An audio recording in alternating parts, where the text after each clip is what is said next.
opposite had spoken about how important it is to send a message to the Senate. But where was she to send that message when the Senate was blocking legislation for judges to be trained in sexual assault cases? Exactly. Will the member opposite stand up and explain why she didn't stand up for women?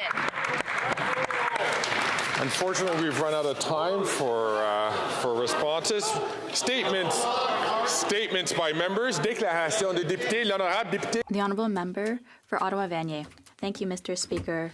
Throughout the month of November, we celebrate Lebanese heritage, thanks to the member for Halifax West and her bill. Ottawa-Vanier has a strong Lebanese diaspora, and their dynamism is an integral part of our rich cultural mosaic, whether through gatherings at the annual Lebanese Festival at the Saint Charbel Maronite Church or the Melkite Catholic Church of St. Peter and St. Paul. This community is vibrant and selfless. Their contributions, past and present, continue to make our national capital region and our country more diverse, prosperous, and inclusive. For generations, their expertise has touched every area of our society, from the performing arts, entrepreneurship and business, culinary arts, science, and medicine. Dear colleagues, please join me in recognizing and above all celebrating the invaluable contribution of Canadians of Lebanese heritage to building Canadian society, past and present. Thank you, Mr. Speaker. The Honourable Member from Brantford-Brant. Mr. Speaker, Indigenous peoples in urban areas cannot afford to wait any longer for transitional housing. In my riding of Brantford-Brant, 28 Indigenous women have gone missing, 13 have been killed, 3 of whom were pregnant. They were left on the streets, living in encampments or abusive environments.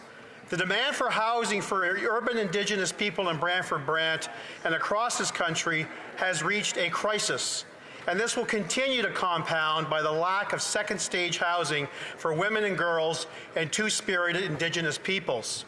This alarming situation is a direct consequence of the inadequate awareness and funding extended to urban Indigenous communities. Immediate action, Mr. Speaker, is imperative.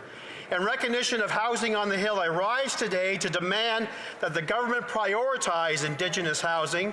It's time for urban Indigenous communities to receive a spot at the table and the funding they urgently require. The Honourable Member from Cape Breton-Canso. Thank you, Mr. Speaker. On this past November 11th, I attended a Remembrance Day ceremony in Glace Bay, Nova Scotia, within my riding of Cape Breton-Canso and my hometown. Each year, this annual ceremony at the Savoy Theatre is a solemn and meaningful event, but this year we had the privilege of welcoming a few guests. Mr. Speaker, my constituents were thrilled to welcome the crew of His Majesty's Canadian ship Glace Bay to the town of Glace Bay, for which it is named. These brave soldiers took the time to be with our community on a day which commemorates the services of all Canadian personnel. Mr. Speaker, it was certainly a matter of pride to meet the ship that represents our community on operations both domestic and abroad. And I extend my heartfelt thanks to Lieutenant Commander Paul Morrison and his crew for accepting the hospitality of the people of Glace Bay. We wish you fair winds and following seas. We thank you for your service, and we hope to see you again soon. The Honourable Member for Trois-Rivières. Thank you, Mr. Speaker. Every year since 1985, the City of Trois-Rivières has awarded the Ordre de la Vérandrie to citizens who have made an exceptional contribution to the city. Recipients of the order must have distinguished themselves by contributing to the well-being of the people of Trois-Rivières and have demonstrated remarkable volunteer commitment. This year's awards went to Jean-Marc Bouchard, founder of the organization Emphase, which helps male victims of sexual assault, Guy Gagnon, who has been involved in numerous projects promoting social integration, Joanne Lanville, who received the award for her international expertise in engraving, and Marguerite Paquet, who was honored for her commitment to numerous health and well-being organizations. I would like to congratulate these honorable and remarkable citizens who will now forever be part of the history of the City of Trois-Rivières. The Honourable Member for Bourassa. Mr. Speaker, I'm making this statement today to congratulate the students of Jean Nicolet Elementary School in the riding of Bourassa. Year after year, for the past 14 years, teacher Caroline Francois with the school administration has been introducing her students to good governance and democratic life by simulating an election campaign.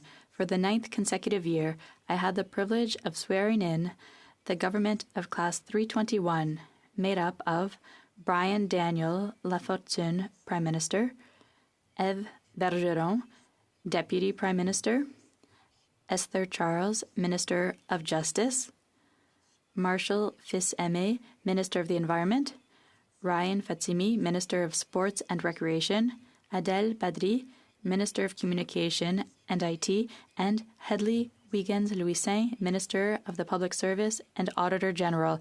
Dear colleagues, please join me in congratulating these young apprentice parliamentarians. The honourable member from Charleswood, St. James, Assiniboia, Headingley. Last week, I was in Israel to show solidarity with our friend and ally. I will never forget seeing burned and shot up homes where ordinary people had their lives stolen by barbaric terrorists. One man told me that while he hid with his daughters, Hamas terrorists murdered his parents. A mother told me about her daughter being abducted and the anguish of not knowing her fate. Here at home, another battle is raging. Canadians are shocked by public displays of anti-Semitism across the country. I'm appalled seeing people tear down posters of hostages. What kind of person tears down a poster of a kidnapped baby? There is no place in Canada for targeting Jewish-owned businesses or for shooting up Jewish schools. There is no place for Jewish students to feel unsafe because of who they are. There is no place for anti-Semitism. I call on all members of this House to show solidarity with our friend, the only democracy in the Middle East, the State of Israel. Only when Hamas is defeated can peace be within reach. Yeah.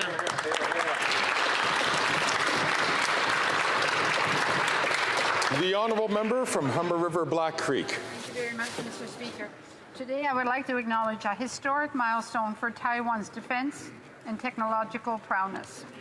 The unveiling of Taiwan's first indigenous defense submarine, first domestically made submarine, in September this year stands as a testament to Taiwan's commitment to security and innovation.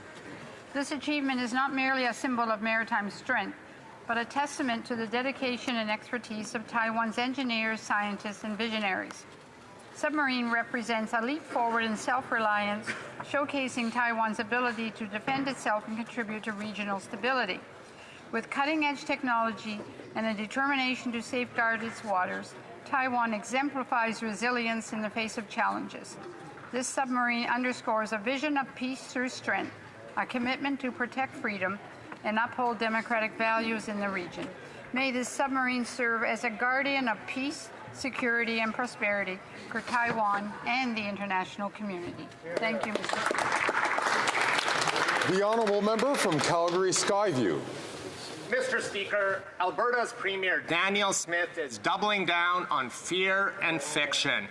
I'm disappointed but not surprised. This is a Premier who wasted millions of Alberta taxpayer dollars on an anti-national clean electricity misinformation campaign. A Premier who paid her old Conservative friend to write a partisan report about COVID to help get Poilievre's Conservatives elected. Again, using taxpayers' dollars. The honourable member is now an experienced member in this House.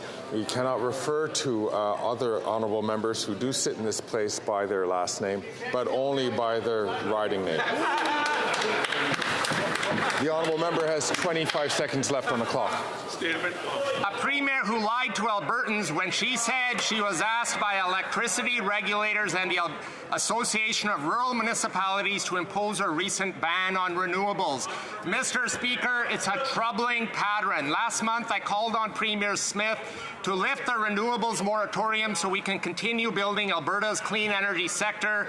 Premier Smith can continue to waste our money on melodramatic driving billboards or invest in job-creating clean technology.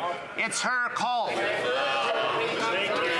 The honourable honourable member from Portage Lisgar. In last week's mini-budget, the Prime Minister doubled down on his plan to quadruple the carbon tax on gas, groceries, and home heating. Does he understand that Canadians can't afford his excessive tax grabs?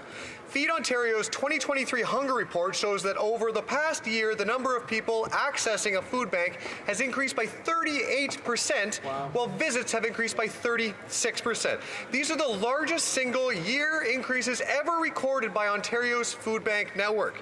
But Conservatives' Bill C-234 will create a carbon tax carve-out for hard-working Canadian farmers and make food prices more affordable for Canadians. Now, the Prime Minister's activist Environment Minister has promised to resign if this bill passes, which would be a welcome early Christmas gift for Canadians. So will the Prime Minister tell his appointed senators to put Canadians before his Environment Minister and pass Bill C-234 so that Canadian families can afford to feed themselves? The honourable member from Brampton South. Mr. Speaker, yesterday, Sikhs in Canada and across the world celebrated the birth of Guru Nanak Dev Ji, the founder of the Sikh faith. His values and teachings continue to guide millions around the world. On this day, we reflect on Guru Nanak Dev Ji's important message for humanity on three pillars: Naam Japna, meditation; Kirt Karni, honest living; and One Shakna, sharing with others. These values reflect Canadian values. He stood for the rights of women centuries back and believed that the creator of this world is one. I want to thank all organizations in Brampton and across Canada that are selflessly serving our communities, representing those values. Waheguru Ji Ka Khalsa, Waheguru Ji Ki Fateh. The Honourable Member for Beauce. Mr. Speaker, after 8 years of this Prime Minister, we see once again that there is no respect for a decision made by the House of Commons. The Common Sense Bill C-234 will create a carbon tax exemption for Canadian farmers so they can continue to feed us. It was passed by a majority of members and is now in the Senate. However, C-234 is currently at an impasse. The Prime Minister is once again showing his audacity by forcing his senators to vote against the bill in the Senate. He must stop obstructing and interfering in Senate affairs and let Bill C-234 pass. Conservatives have always stood up for Canadian agriculture and will continue to be the voice of reason with common sense bills like C-234. It's time to pass this bill in the Senate so that farmers can feed our families and Canadian agriculture can once again become the economic engine we need. Thank you, Mr. Speaker. The honourable member from Yellowhead. Mr. Speaker, after 8 years of this Prime Minister, Canadians are struggling to afford food. The Prime Minister's mini-budget shows no relief.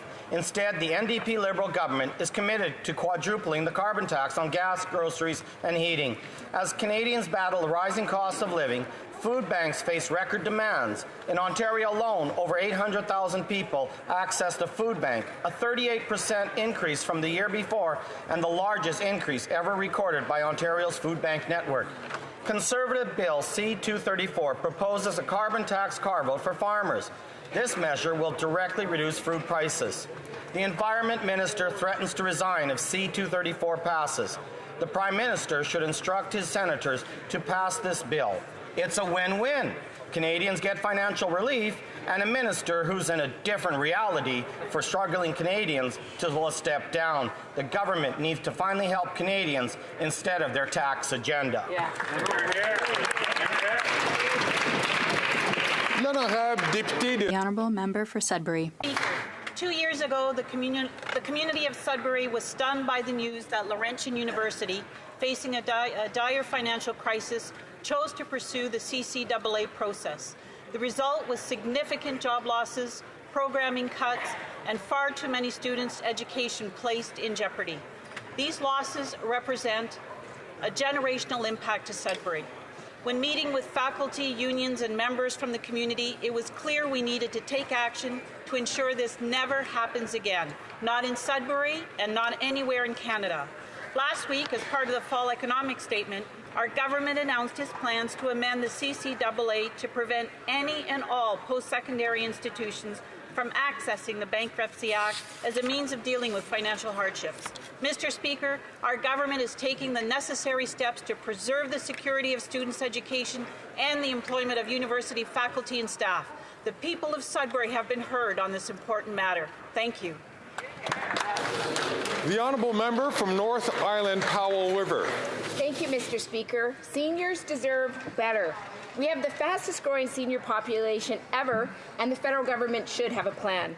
Here are just some examples of gaps. Seniors between 65 to 74 receiving less OAS. Single seniors are facing more economic challenges, largely women. They are not seeing any tax fairness. Housing. Too many seniors call my office and describe themselves as house rich but financially poor.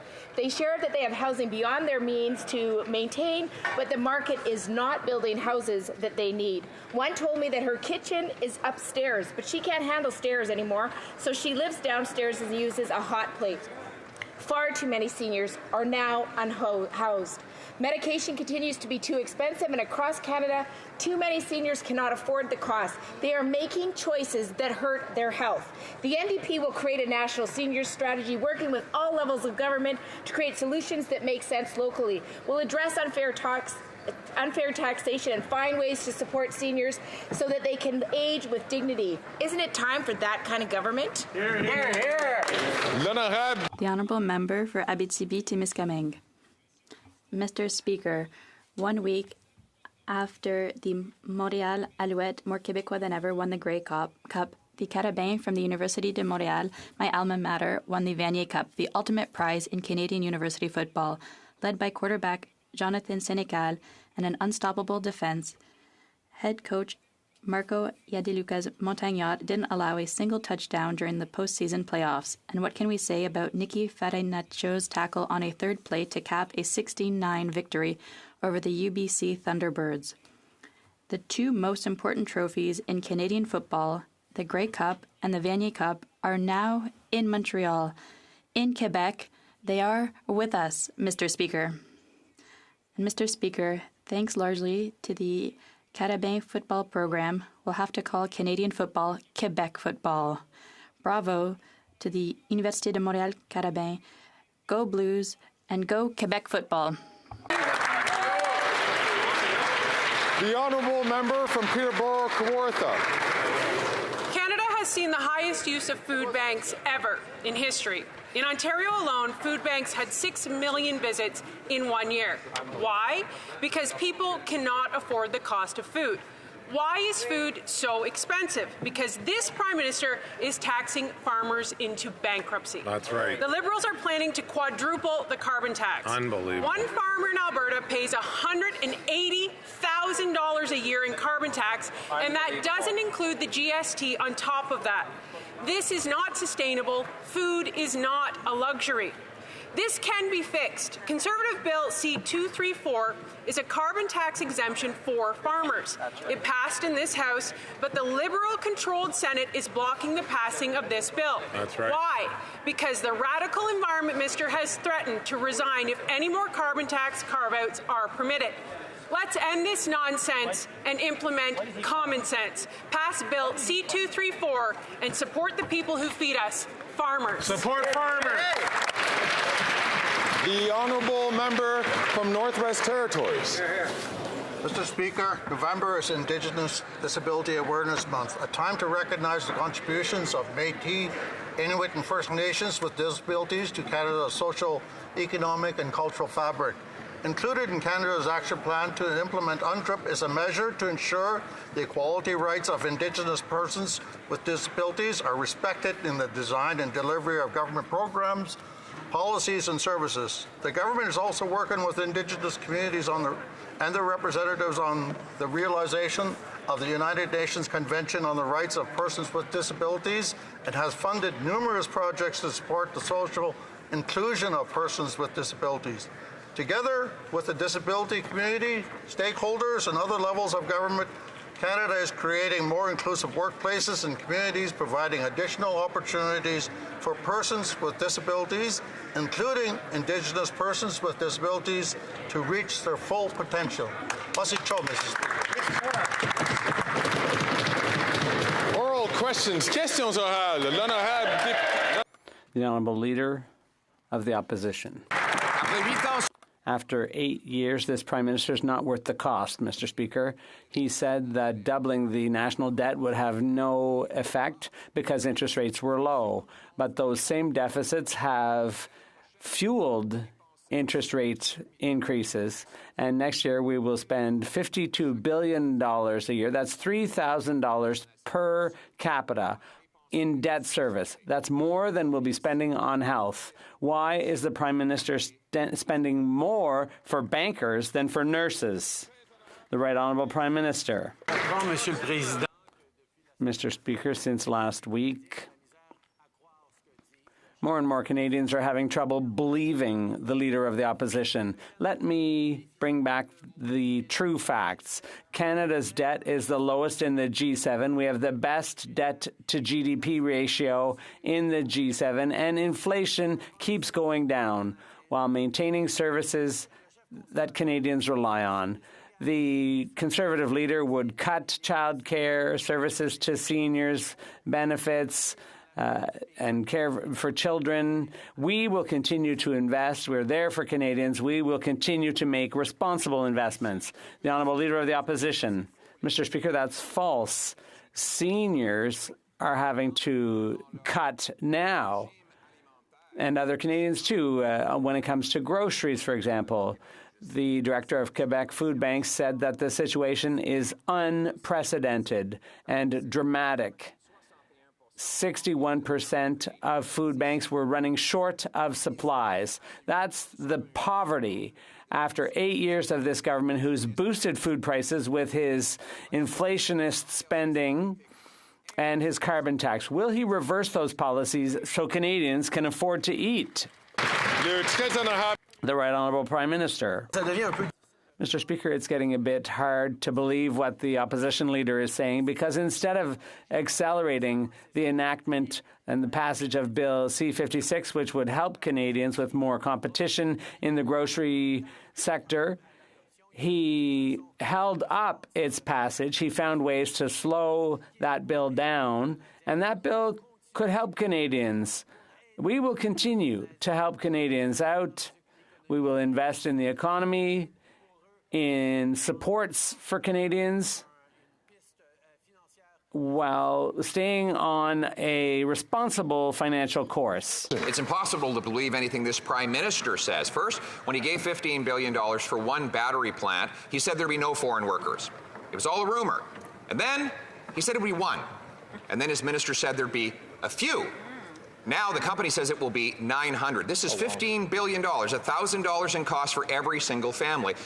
And now they're giving the money for 900 workers to do, foreign workers, to do a job that the Canadian Building Trades Union said could be done by our people at a cost of $300 million of lost wages for our union workers. Will the Prime Minister release the contract so we find out how many Canadian tax dollars are going to foreign replacement workers?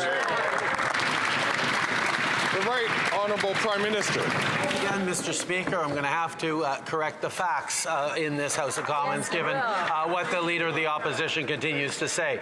2,300 local Canadian construction jobs and 2,500 permanent Canadian jobs when the Stellantis plant is completed. That's right. There'll be 3,000 jobs in the region when the Northvolt plant in Quebec is completed. You'd think the Leader of the Opposition would support those, but he doesn't. His uncontrollable urge to make everything a partisan issue means he's not supporting the investments that are going to help in Windsor, in St. Thomas, in Quebec, or elsewhere across the country. He wants cuts. We want investments in the future of Canadians. The Honourable Leader of the Opposition. This Prime Minister has forced 7 million Canadians to cut back on their diet to a point where they are no longer healthy. This Prime Minister has forced Canadians to cut their budget for food, and therefore a record-smashing 2 million people are lined up at a food bank every month around corners in ways that we haven't seen since the Great Depression. That's the austerity he's imposed on Canadians. Now he wants to quadruple the carbon tax on the farmers who bring us our food. We have a common-sense Conservative bill, C-234. Will the Prime Minister stop blocking this bill in the Senate, let it pass so that our farmers can produce food and our people can afford to eat it? The Right Honourable Prime Minister. Mr. Speaker, if the Leader of the Opposition actually cared about Canadians being able to afford their food, they wouldn't have dragged their heels on the passage of C-56 that is increasing competition in the grocery sector. But indeed, Mr. Speaker, there are a lot of factors that deliver higher food prices, not just for Canadians, for people around the world. And one of the key ones is Russia's continued illegal invasion of Ukraine, Mr. Speaker. On this side of the House, we can affirm clearly that we will stand with Ukraine with everything necessary for as long as necessary. As we saw last week, no Conservative politician can say the same in this House.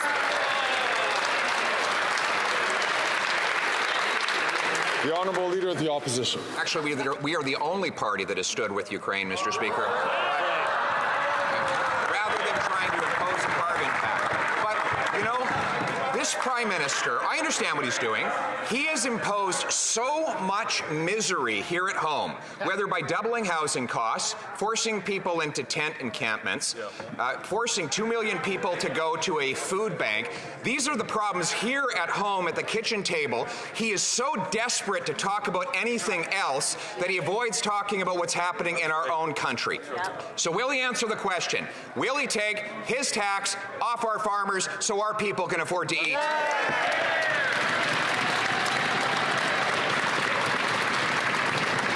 The Right Honourable Prime Minister. Mr. Speaker, the Leader of the Opposition full well knows that 97% of fuel emissions in the agricultural sector, in the farming sector, are already exempt from our price on pollution. But he is so desperate to try and score partisan points that he actually refused to stand in support of something Volodymyr Zelensky asked us for in this House.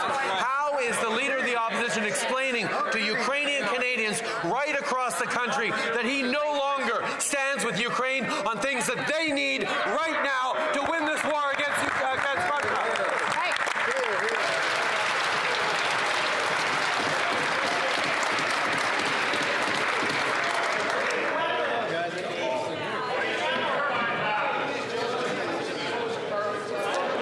Alors, s'il vous plaît. Order, please. L'honorable député. The Honourable Member for Belleuil-Chambly. Mr. Speaker, in recent days, we've heard gunshots in Montreal. Glass has been shattered. There's been graffiti, and it's all been directed at the Jewish community. We fear that these acts were in some way encouraged by an exception that allows hate speech and incitations to violence under the criminal code. In light of recent events, will the Prime Minister agree to do away with the religious exception under the criminal code? The Right Honourable Prime Minister. I fully agree with my honourable colleague that the increase in Islamophobia and anti-Semitism is rising in Canada. There's been more hatred. It's unacceptable. I condemn the attack against the CCJ. We condemn all violence. We will look at the bill put forward by my honourable colleague to see whether indeed that could help fight hate and incitements to violence. It's a complex issue, but we will work constructively to protect Canadians. The Honourable Member for Belleuil-Chambly. I am cautiously optimistic about that. I hope we'll get somewhere on this, but the bill is very brief. It's just about repealing 2 sections in the criminal code that create exceptions. They're used to justify and allow and perpetuate hate speech. will the Prime Minister agree to move forward swiftly in passing this necessary and straightforward bill? The Right Honourable Prime Minister. Mr. Speaker, as I said, all forms of hatred have no place in Canada and should be condemned. The main thing is to unite Canadians and Quebecers, and hate speech is not allowed under the Criminal Code. Calls for genocide, public incitement to hatred are already forbidden. We will take a close look at the proposed legislation put forward by the Bloc leader, and we will be there to work together to protect Canadians while respecting the free society we live in. The Honourable Member for Rosemont-La Petite Patrie. Mr. Speaker, thanks to the hard work of the Quebec and Canadian labour movements and the insistence of the NDP, we will have anti-scab legislation in this country.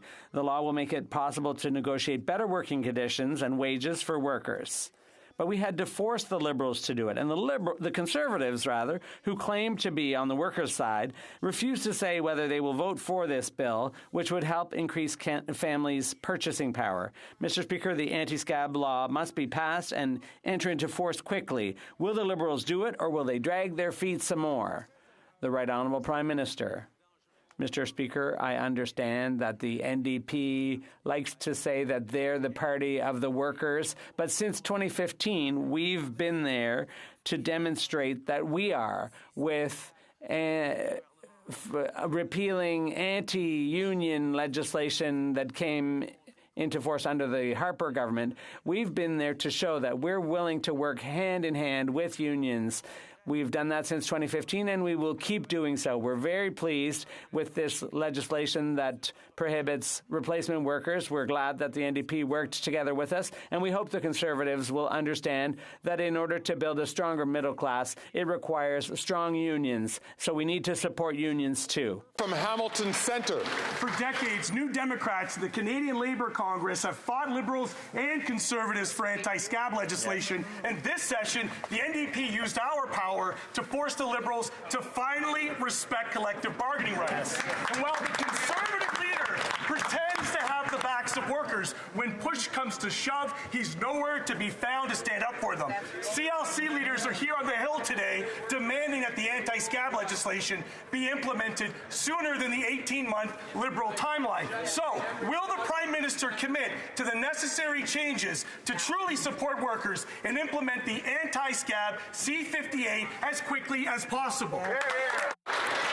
The Right Honourable Prime Minister. Mr. Speaker, we know to which extent strong unions and collective bargaining are essential to the prosperity of the middle class in this country. That's why from 2015 onwards, this government has been a friend to organized labor, has worked with them to overturn the anti-union legislation that the Stephen Harper government brought in, including with the leader of the opposition as a minister in that government. We've continued to stand with workers. We're very pleased that the NDP is supporting our replacement workers bill. We really hope that the Conservatives will actually understand that supporting workers means supporting unions. We hope the Conservatives will stand up and support our anti-scab legislation. L'honorable chef de l'opposition. Speaker, the Prime Minister continues to dodge the question about the tax he plans to quadruple on Canadian farmers. One farm alone in my riding is spending $150,000 a year on carbon taxes. And the Prime Minister wants to quadruple that number up to $600,000. That might put the farm out of business, which would mean we'd have to buy more foreign, expensive food from more polluting countries. And the Prime Minister is blocking a common-sense Conservative bill, C-234, in the Senate that would take the tax off our farmers. Will he commit here and now to another carbon tax flip-flop to carve it out for our farmers so our people can afford to eat? The Honourable Government House Leader. Mr. Speaker, there's only one one party in this House that's flip-flopping, and it's the Conservatives with regards to their support for Ukraine. That's Mr. right. Speaker, the Ukrainian-Canadian Congress has expressed its disappointment with the Conservatives for voting against the Canada-Ukraine Free Trade Agreement. In fact, they're calling on the Conservatives to change their position, to vote for the bill, and to support Ukraine. Yes. Mr. Speaker, That's exactly it's what they hard should to do. trust what the Leader of the Opposition says because he keeps changing his position. He says he supports Ukraine, but he didn't in his actions. He could demonstrate, direct his caucus to support this legislation and to support Ukraine. The Honourable Leader of the Opposition. Speaker, we're against the carbon tax deal that they put before the House, and we're against quadrupling the carbon tax on Canadian farmers. The Prime Minister can neither defend his position, nor does he have the courage to just admit, as he did on home heating oil, that he was wrong. He plans to quadruple the tax on our farmers who feed our people, which will send millions more people to the food bank. So will he rise today and show the courage to admit he was wrong and back Conservative Bill C-234 to take the tax off our farmers so that our people can afford to eat? Get up and answer. The Honourable Government House Leader. Mr. Speaker, it's ironic to hear from the Leader of the official opposition about courage to admit he was wrong. In fact, on Thursday, when he was called out by the media for alleging falsely that there was a terrorist attack, instead of taking ownership like any Canadian would be expected to do, he blamed the media and he doubled down. Mr. Speaker, the Leader of the opposition has a real challenge with taking responsibility for his actions and his decisions. And quite frankly, Canadians deserve better, and they deserve to know the truth behind his decisions and his actions. Thank you. The Honourable Member from Foothills. Farmers from across Canada are calling on Liberal-appointed senators to support a common-sense Conservative Bill 234, which would lower costs on farming and making food more affordable. But the Liberals' Prime Environment Minister has threatened to resign if there's any carbon tax carve-outs. That's amazing when you have a record-shattering 2 million Canadians relying on food banks. The Environment Minister's dedication to making life unaffordable is unwavering. But will his Prime Minister ask that his Environment Minister stop threatening so-called independent senators and allow the passage of 234 so Canadians can afford to feed themselves? The Honourable Minister for Climate Change. Thank you, Mr. Speaker. With your permission, I would like to read you an extract from a news article. Canadian senator flees home amid safety concerns following wanted poster incident. In a disturbing turn of events, Canadian Senator Bernadette Clement was reportedly forced to leave her home due to fears for her safety. The incident came after a provocative post akin to a wanted poster was shared online by the Conservative Party of Canada, Mr. Speaker. So who's bullying who in this House and in the Senate? Certainly not us. We're not telling senators how to vote. The Conservative Party is. The Honourable Member from Foothills. Here's the facts that the Environment Minister refuses to recognize. An Alberta poultry farm paid $180,000 a year in carbon taxes just to heat and cool their barn. When the Prime Minister quadruples his carbon tax, they'll be paying $480,000 a year. That farmer said he can't afford those tax hikes. His options are to pass on those costs to consumers or just call it quits. Is that what this Environment Minister wants, is to bankrupt Canadian farmers and force Canadians to food banks just to save his job? Yes. The Honourable Minister for the Environment and Climate Change. Here's what independent senators said about what the Conservative Party is doing in the House and in the Senate, Mr. Speaker. Senator Saint-Germain said pled violently through his earpiece and stood before Senator Clement as we sat at our desk, yelling and berating us for proposing this routine motion. She said the Conservative senator pointed fingers at another ISG members and suggested he would block work doing on the Senate's Human Resources Committee. And no matter how much the Conservative Party would like us to believe that this is about taxation, it is not. It's about bullying, Mr. Speaker. That's what it is.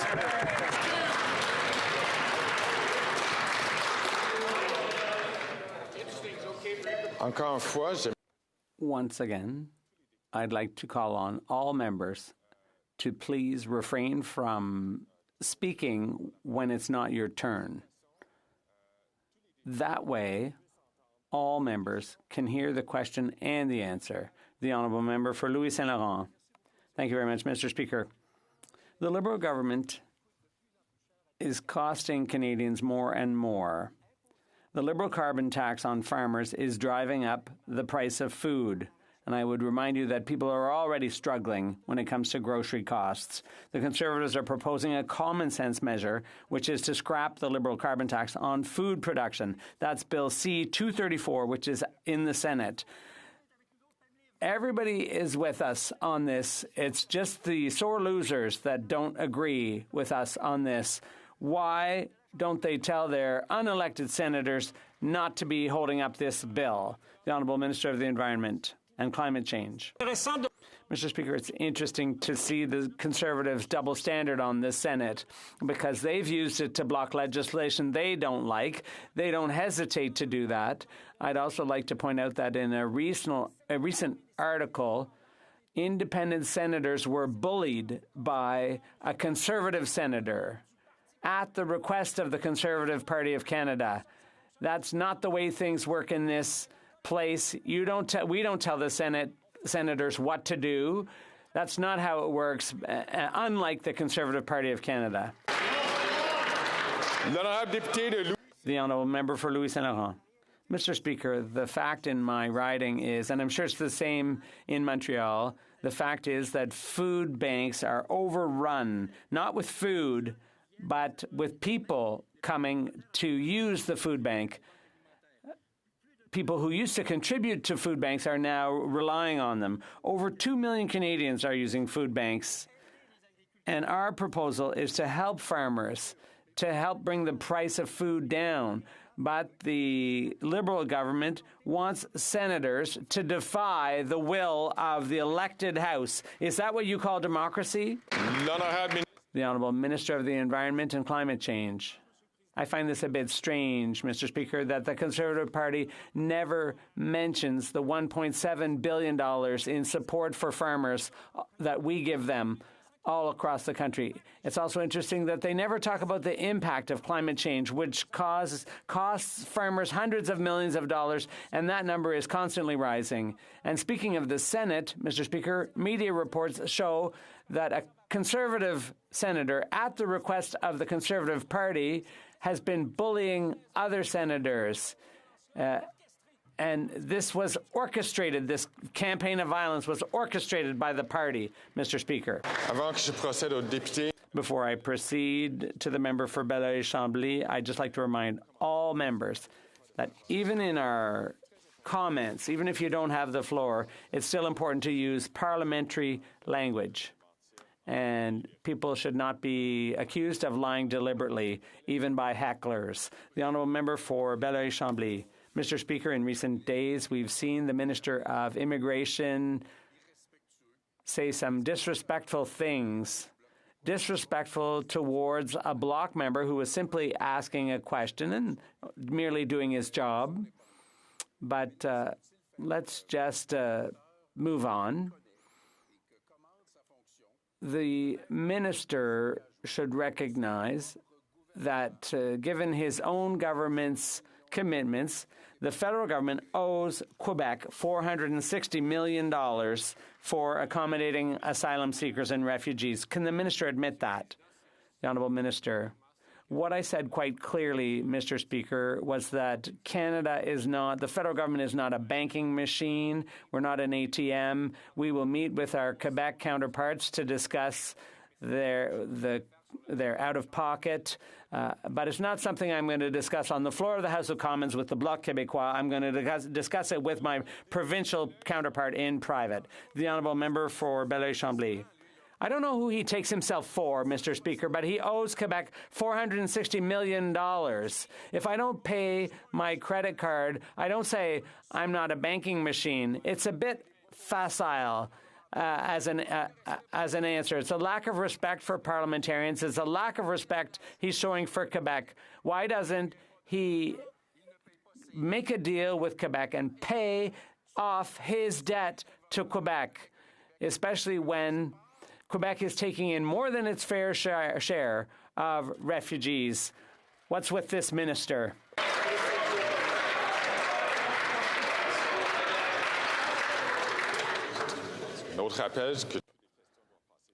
I would like to remind everyone that questions have to go via the chair. The Honourable Minister of Immigration.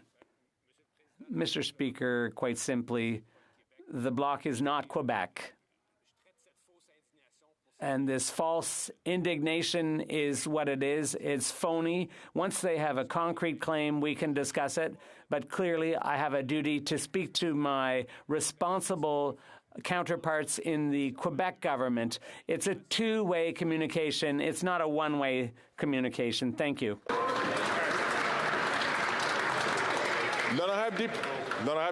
The Honourable Member for Belleuil-Chambly. I suggest Quebecers take note that according to the Minister of Immigration and his friends, a Liberal member of Parliament is worth more than a Bloc member. I invite Quebecers to take note that the federal government is using an agreement with Quebec. Quebec spends $460 million under its part of the deal, and then and basically they're doing the federal government's work for them under this deal, but it might be two-way communication, but it also requires intelligence. The Honourable Minister of Immigration. Mr. Speaker, as you can see, I'm not the one throwing insults around, and the height of irony in all of this is that the Bloc claims that this is purely federal jurisdiction. That's false. I think they've been here in Ottawa too long to realize what the jurisdictional situation is. They simply have to look at the Constitution to see that it's a shared jurisdiction. Both levels of government here are responsible governments, and I will be taking this up with the responsible government in question. Speaker, it doesn't matter what the government thinks about Bill C-234. It doesn't matter what the Senate thinks about the bill, because taxation and spending are the exclusive right of this House, not the Senate. In our system, there is no taxation without representation. Section 53 of the Constitution says all financial legislation must originate in this House. Standing Order 80 says that this House alone grants aids and supplies. When will the Prime Minister direct his representative in the Senate to respect this democratic institution, the only democratic institution in this country, and pass the tax bill?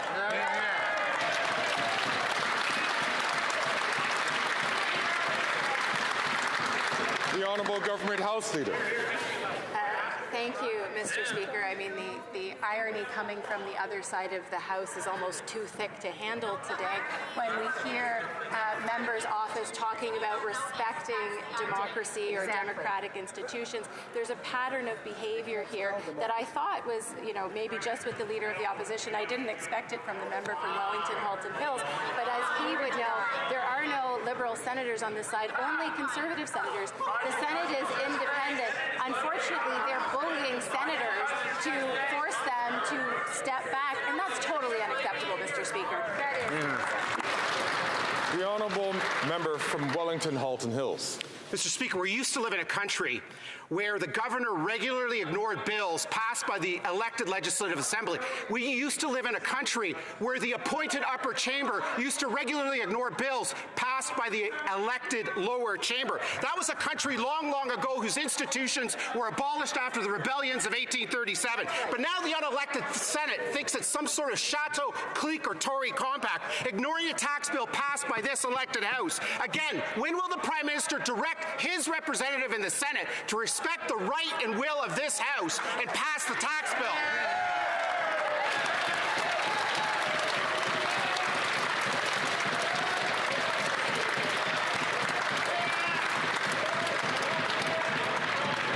The Honourable Minister. Mr. Speaker, speaking of respecting the will of this House, perhaps the Leader of the Conservative Party would like to talk to the Conservative senators that sit in his caucus and ask them to pass the bail reform bill that was passed by this House of Commons. The Leader of the Opposition thought it was so important that he was going to recall Parliament last summer to pass it, and Conservative premiers regularly talk to me about the importance of passing that legislation. So perhaps he'd talk to the Conservative senators about that important bill to keep Canadians safe. L'honorable député de Mégantic. The honourable member for Mégantic-L'Érable. Mr. Speaker, with the holidays approaching, after 8 years, we can see that this Prime Minister is in panic mode. He's desperate. Bill C-234 would exempt farmers. It's blocked, the GST for farmers, and it's blocked in the Senate. And he's asking unelected senators to kill this bill, even though it was passed by elected officials here in the House of Commons. Why is he using unelected senators to run counter to the Constitution and undermine farmers and Canadian families? The Honourable Minister. Mr. Speaker, let's keep talking about respect for democracy in the House of Commons. The Conservative senators, who are also unelected, are hindering passage of an important bill on gun control, and it was passed here in the House. So if our friends opposite, Mr. Speaker, want to do something for democracy, they should ask Conservative senators who sit in their caucus to pass Bill C-21, which was passed by the House of Commons to protect Canadians against illegal guns in Canada. The honourable member for Mégantic-L'Érable. Mr. Speaker, the Constitution is very clear. Section 53 of the 1867 Constitution Act states that all money bills must come from the House of Commons. And the House regulations are also very clear. These money bills cannot be amended by the Senate. These maneuvers to bully senators goes against the Constitution, it goes against House rules, and it goes against democracy. Will the Liberals stop with this unconstitutional filibustering of Bill C-234 and end these carbon taxes on farmers so that people can actually feed their families at Christmas? The Honourable Minister.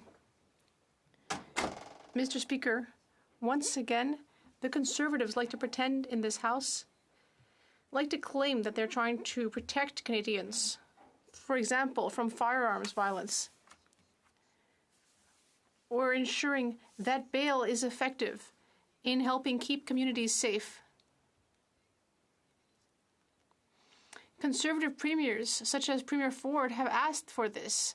So if they want to send a message to their Conservative senator friends tomorrow at their caucus meeting, that would be a great idea.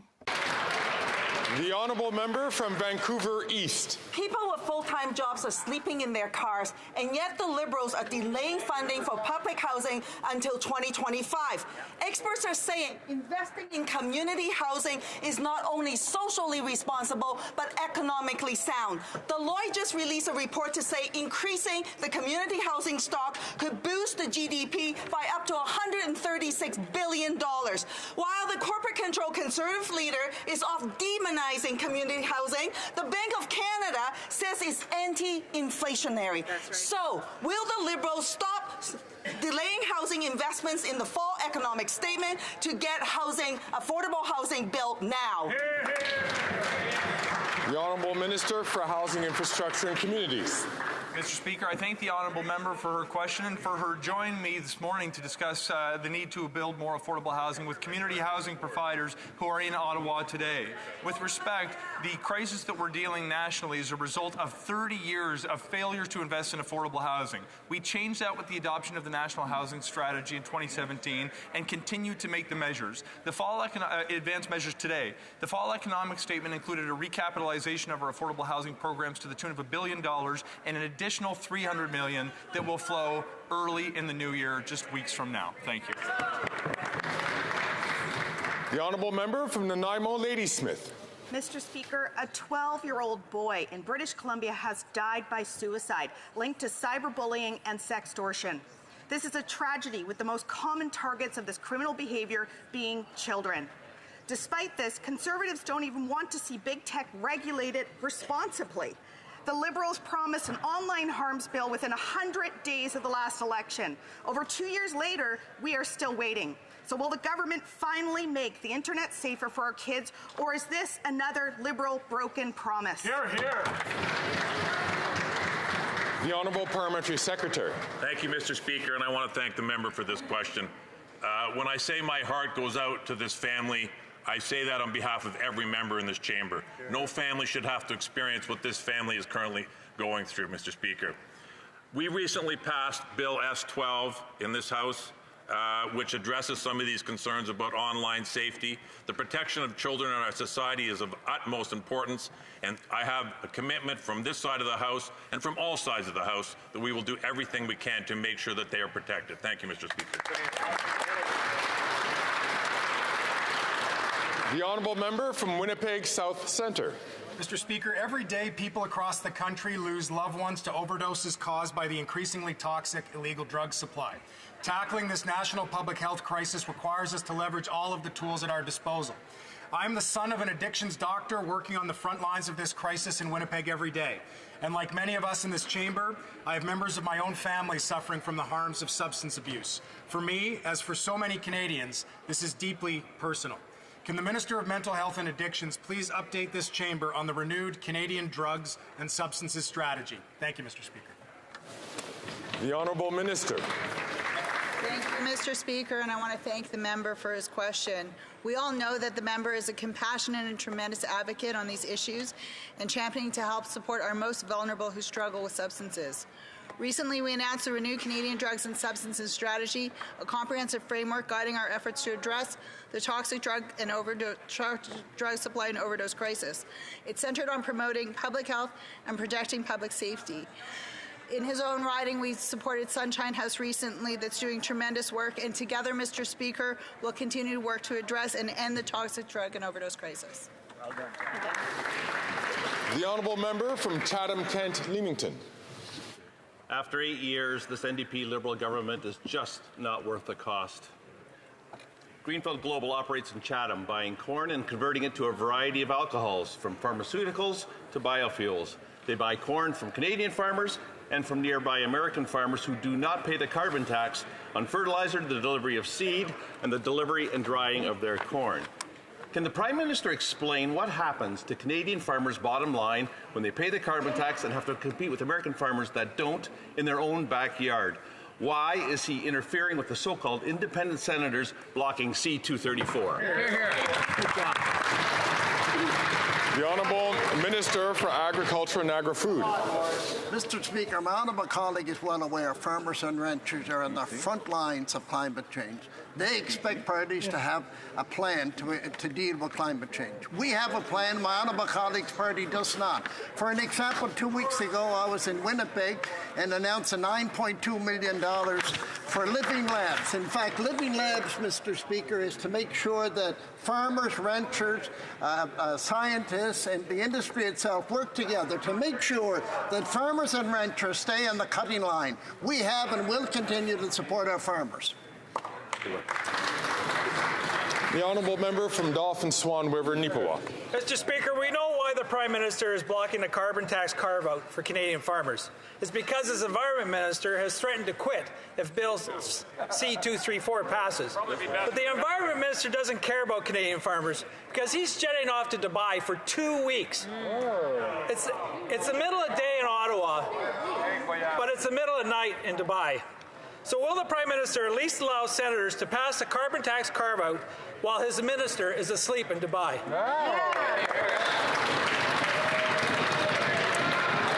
The Honourable Minister for the Environment and Climate Change. Mr. Speaker, and yes, I will be proudly representing Canada at COP28 in Dubai, and I will be in good company, Mr. Speaker.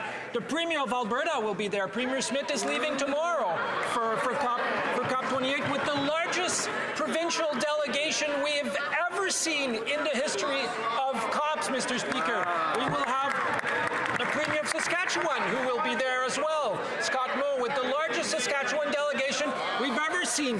Quebec will be there with more than 120 representatives from civil society, business, and trade union, Mr. Speaker, and I'll be proud to represent Canada at COP28.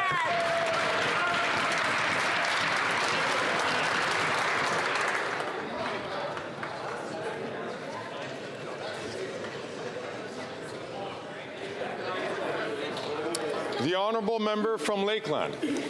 Yeah, I'm sure we'll look forward to see what those high-carbon hypocrites come up with. But, Mr. Speaker, after 8 years, it's clear this Prime Minister isn't worth the cost. The Hunger Report said food bank usage has gone up for 7 years in a row. The NDP Liberals' carbon taxes hike food prices and force Canadians to skip meals or cut the basics. Common sense Conservatives will axe the tax for all for good, but a quick fix is Conservative Bill C-234 that will cut it from farm fuels. So, will the Prime Minister stop interfering with his senators and let them pass it so farmers can afford to feed Canadians and so Canadians can afford to eat? The Honourable Deputy Prime Minister and Minister of Finance. Mr. Speaker, the MP for Lakeland has the privilege of representing the amazing town of Vegreville. That town is a source of pride for all Ukrainian Canadians, especially from the prairies, for the amazing pisanka that the people there put up, pride in their heritage. Is she ashamed that her party has voted against Ukraine? I hope she is, because she should be.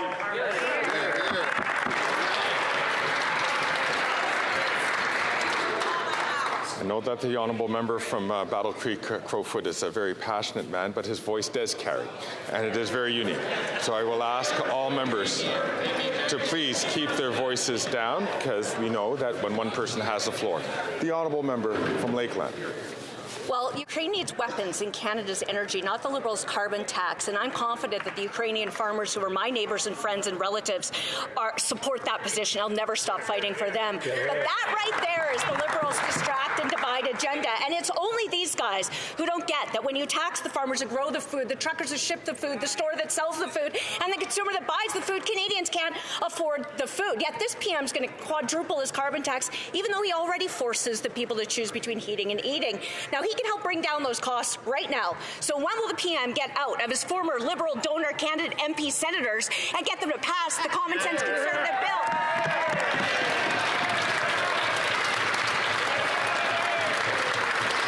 The Honourable Minister of Finance and Deputy Prime Minister. Extremely confident that Ukrainian Canadians across our amazing country are in favor of our free trade deal with Ukraine. And I'm confident because the Ukrainian Canadian Congress said so. And I'm confident because President Zelensky wants that deal. And you know what? It's a great way to bring down the prices of food and fuel for the whole world by stopping Vladimir Putin. I just don't understand why these Conservatives are standing against Ukraine. They're here. The Honourable Member for Saint-Hyacinthe-Bagotte. Mr. Speaker, today, unions representing tens of thousands of aerospace workers in Quebec are here on the Hill, and we're very happy to see them here. They're here to say that Ottawa should not be giving more than $8 billion of our money without a bid for tender to Boeing to replace the Aurora aircraft. It's a farce, and that's not my opinion. It's what Michael Hood, the former commander of the Air Force, said. Mr. Speaker, workers are demanding that Quebec expertise can compete in this process. Will Ottawa finally announce a competitive bid for tender? The Honourable Minister. Thank you, Mr. Speaker. I'd like to thank our colleague for underscoring our expertise, the expertise of our aerospace workers in Quebec and elsewhere in Canada. That is why this decision, which will be made shortly, which is an important one to secure our defense and our military sector, and also to support the aerospace industry in Canada. We know this represents 220,000 jobs, and it contributes $20 billion to our GDP. The Honourable Member for Saint-Jean. Mr. Speaker, it's almost the holidays, but the federal has no right to gift $8 billion to Boeing without a call for tender. Everyone's asking for this process. Aerospace workers, the Quebec industry, the premiers of Quebec and Ontario, members of all parties in this House at the Defence Committee have been asking for this. Everyone understands that we need a bid for tender so that the best offer may win in replacing these aircraft. Everyone seems to understand except for the Liberal government. When will they finally launched this process. The Honourable Minister of Public Services and Procurement, I'd like to thank our colleague for giving me a chance to once again repeat how much talent we have here in the aerospace sector. There are many of these workers, and we will be there every day to support the needs of the Canadian Armed Forces. We know that we will be able to count on them over the next few years. The Honourable Member from York Simcoe. Mr. Speaker, these Liberals like to go on and on about Canada's AAA credit rating while jacking up taxes and driving more Canadians into poverty. 71% of food bank users say their circumstances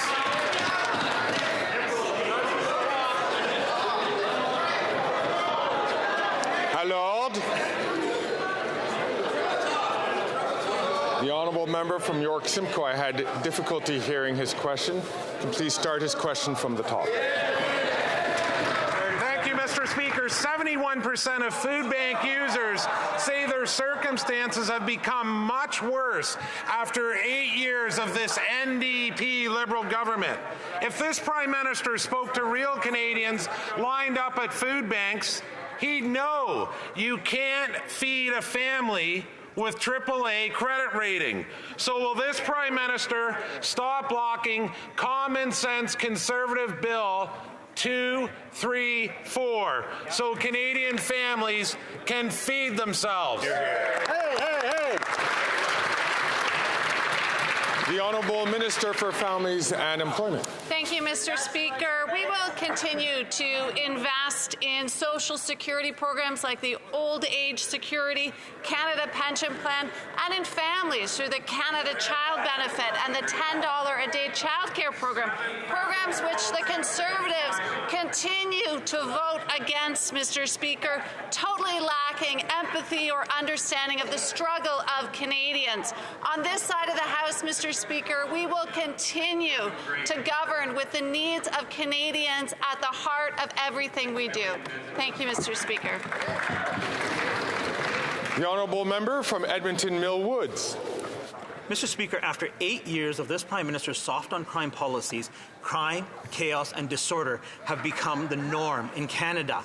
Just this last week, we have seen armed robberies, shootings of businesses, armed carjackings, extortion letters sent to business owners, and international gangsters directing shootings at families here in Canada. Mr. Speaker, when will this Prime Minister finally take the safety of Canadians seriously? Hear, hear. The Honourable Minister. Mr. Speaker, our government obviously has always taken the safety of Canadians seriously. Absolutely. The Conservatives seem to be laughing and find that funny, Mr. Speaker, but good news. Tomorrow morning they have a caucus meeting where Conservative senators will be present. And they should perhaps talk to their Conservative Senate parliamentary colleagues to ask them to please pass the legislation that this House adopted to strengthen bail conditions for serious violent offenders, something that our government worked on with premiers across the country, including Conservative premiers. And also, Mr. Speaker, there's important gun control legislation stuck in the Senate because Conservatives won't pass it.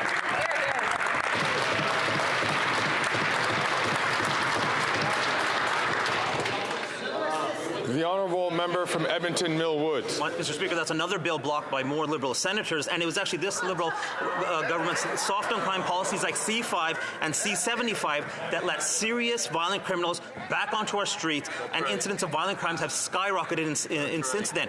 Violent crime is up by 39%. Murders are up 43%. Gang-related homicides and violent gun crimes are up over 100%, Mr. Speaker. Only Conservatives will end Liberal NDP soft-on-crime policies that keep violent offenders on the streets. Mr. Speaker, when will they get out of the way and allow common sense Conservatives to bring home safer streets? The Honourable Minister. Speaker, again, my honourable friend's having some difficulty attaching himself to the facts. It's the Conservative senators, Mr. Speaker, who are blocking legislation requested by Conservative premiers and worked on by this government last spring and adopted by this House of Commons at all stages when we came back in September. So, Mr. Speaker, why isn't that legislation to strengthen bail reform and to keep Canadians safer? Why isn't that legislation adopted now? Because senators from the Conservative Party are blocking it, Mr. Speaker. Shame. That might be something they'd like to do before Christmas.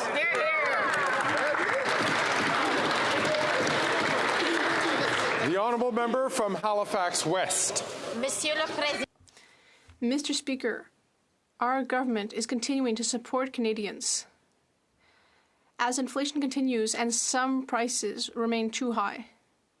Yesterday, the Minister of the Environment and Climate Change spoke about new measures in the fall economic update to enable more Canadians to be able to pay for their housing while also helping them to reduce their home energy bills. Can the Minister tell the House about these important measures? The Honourable Minister. Thank you, Mr. Speaker. I'd like to thank my colleague for the question. Our government is addressing problems of affordability and environmental problems at the same time. We are increasing the number of affordable housing units in Canada and making it easier to save thousands of dollars every year on energy bills. We are helping Canadians obtain heat pumps thanks to an investment of $500 million over 4 years. On this side of the House, we are getting results for Canadians, both on affordability and the environment. Then I have the honourable member from Bay of Quinte.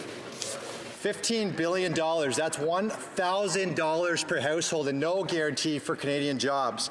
Not only are 900 jobs going to taxpayer-funded foreign workers, the union today said it would cost Canadian contractors $300 million in lost wages. This isn't deal, no deal. This is a terrible deal for workers who were promised jobs in Windsor.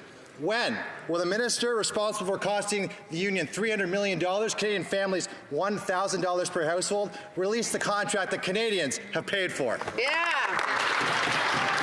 The Honourable Parliamentary Secretary. Mr. Speaker, when it comes to protecting local jobs, we won't take any lessons from these Conservatives. When they were in power, we saw the rapid decline of our automotive industry and the loss of over 300,000 manufacturing jobs. Let's just review some of the most recent actions of Conservatives compromising local jobs. They're filibustering the Sustainable Jobs Act at Natural Resources Committee, a bill that gives workers a seat at the table in the clean economy. They're opposing landmark legislation that our government tabled on the ban of replacement workers, and they've opposed the Atlantic Accord, which is supporting an offshore wind industry in Atlantic Canada. Those are just a few examples of the hypocrisy. The honourable member from Bay of Quinte. Mr. Speaker, the only thing Liberals are protected are taxpayer-funded foreign jobs. Here's what could have happened. We could have ensured, and Liberals could have ensured, we mine the material for batteries in Canadian mines with Canadian workers. We're not. We could have ensured that the parts for the cars were made by Canadian workers and Canadian factories. We're not. These could have been 100% Canadian jobs. They're not. Instead, Canadians are paying $1,000 a household, so Canadian contractors can lose $300 million and get ripped off. Why won't they release the contract? Is it because it should have been ripped up? Yeah! The Honourable Parliamentary Secretary. Thank you, Mr. Speaker. Let's just review what Lana Payne has said, the national president of Unifor, Canada's largest private sector union. And I quote, "In an ironic twist, we've learned the program exists only because the Canada-Korea Free Trade Agreement negotiated and signed by, guess who? The Conservatives themselves back in 2014. She also said, either way, they are officially talking out of both sides of their mouth, and it's embarrassing. That's the largest private sector union in the country. While the Conservatives put their ignorance and recklessness on full display to Canadians, we'll stay focused on building a powerhouse auto industry."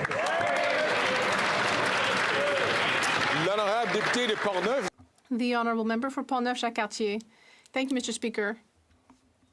This amateurish government is giving $7 billion of taxpayer money to fund foreign workers in the Montérégie region. Once again, this Prime Minister has failed to protect our Quebec workers. He didn't make sure that the agreement had minimum standards in order to force foreign businesses to hire Quebecers. This government is just not worth the cost. What is the Liberal government hiding in the contrast? And if there's nothing to hide, why not just make them public? The Honourable Minister. Mr. Speaker, once again, these Conservatives who are against the new economy that would use the talents of all Quebecers and Canadians for the new economy, all of these positions for Quebecers and Canadians will be in the Montérégie region. The Conservatives wish that we hadn't signed this agreement because they don't know what they want to do for the economy. We will be here for Quebecers and Canadians. We will be there in Montérégie. We will be there throughout Canada. The Honourable Member from Northwest Territories. Mr. Speaker, Indigenous tourism was amongst the hardest hit sectors of the travel industry during the pandemic, but it was becoming one of the fastest growing segments of the tourism industry before the pandemic, and that opportunity still exists. The growth of Indigenous tourism is an important element of reconciliation, a major opportunity for First Nations, Métis, and Inuit communities. It was amongst the key priorities of the new federal tourism growth strategy announced this summer. Can the Minister of Tourism tell us what our government is doing to support Indigenous tourism?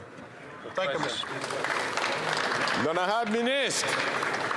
Thank you, Mr. Speaker. I want to thank my colleague for his important question. Our government wants to position the Indigenous tourism industry for long-term sustainable growth. I recently announced the Indigenous Tourism Fund that will support thousands of projects within macro and small businesses across the country and in his riding of Northern Territories. Indigenous Tourism and Industry Association of Canada, ITAC, will provide financial assistance to build capacity among Indigenous businesses. Indigenous tourism has the power to transform the tourism sector. And more than that, it has the power to advance self-determination in economy of reconciliation. Thank you, Mr. Speaker. The Honourable Member from Windsor West. Mr. Speaker, once again, the ultra-rich owner of the Ambassador Bridge is trying to end the ban of hazardous materials on the bridge between Detroit and Windsor. Last year's bridge blockade proved we cannot put the country's most important trade link at risk so a billionaire can profit while endangering businesses, residents, and the environment, including Great Lakes drinking water. These goods are already safely crossing the Blue Water Bridge now, and in 18 months at the new Gordie Howe Bridge. Will this government not cave to the billionaires' greed to keep people safe and to keep the ban on? The Honourable Minister for Housing, Infrastructure and Communities. Mr. Speaker, it's essential that we continue to make the investments and work with partners to keep our trade corridors open, including making the necessary investments to improve our country's national infrastructure that helps drive our local economy. With respect to the Honourable Member's very specific local concerns about the bridge he's raised in his question, I'd be happy to speak with him after question period and set up a time to discuss the details in person as our schedules allow. Thank you. The Honourable Member from Edmonton-Griesbach. Mr. Speaker, people living with disability are children, parents, grandparents, community members, our neighbors, our fellow Canadians, and they deserve to live in dignity. The few in Alberta who get some provincial support know it's not enough and feel they're being trapped in continual poverty. New Democrats and disability advocates fought to secure a national Canada disability benefit, but the Liberals are delaying. Edmontonians living with a disability don't have time to wait. When will the government implement a fully funded Canada disability benefit? The Honourable Parliamentary Secretary. Mr. Speaker, I am so happy that our House together passed an important disability benefit, C-22. We are committed to making sure that this benefit is realized, that this will get dollars into the pockets of those who need it. For Canadians who are with disability, who are of working age, this will help alleviate poverty and help Canadians who are looking towards this benefit. We will do so properly and without delay. Thank you, Mr. Speaker. And so brings this to an end of another question period.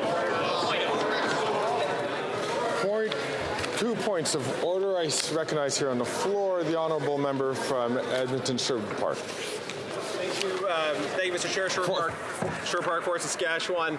I have in my hand an article from CTV with the following title, Manifestation of Weakness. Zelensky condemns Canada for return of Russia, Germany. So I'm going to ask the honourable member, is he seeking unanimous consent of the House? Unanimous consent. I'm afraid I've already heard that there is not an appetite for unanimous consent. The honourable member from St. Albert, Edmonton. Thank you, Mr. Speaker. I rise to seek unanimous consent to table a National Post article in which former Premier Klein's Minister of the Environment terrorized I'm afraid the honourable member doesn't have unanimous consent as well. That's been clearly indicated. I recognize the honourable Minister for Climate Change and, Environment and Climate Change. Mr. Speaker, during the question period today, on numerous occasions, the Conservative Party of Canada referred to carbon pricing as a tax.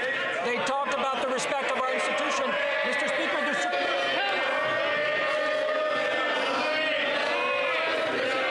Alors,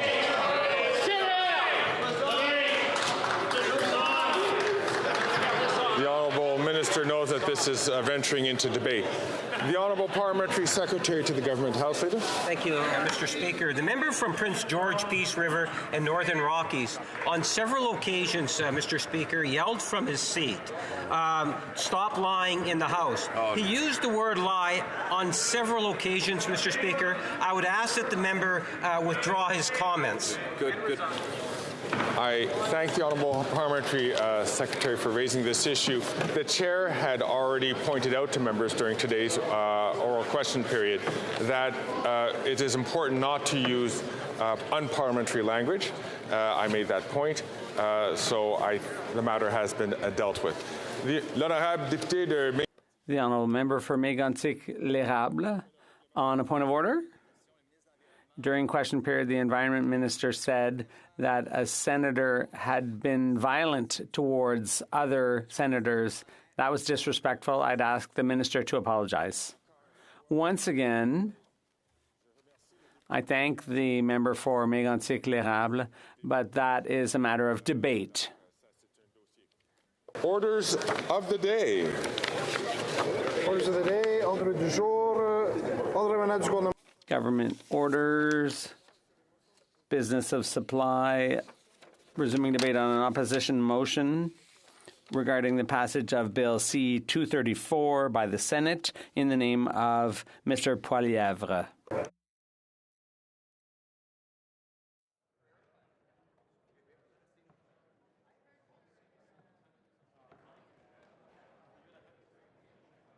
Est-ce qu'on est rendu?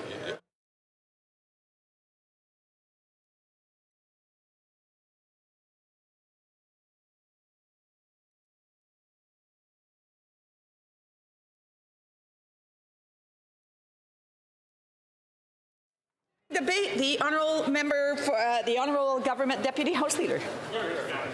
Thank you very much, Madam Speaker, and I rise today to speak to this opposition motion that has been tabled by the Conservative Party. You know, Madam Speaker, I must admit I was really surprised when they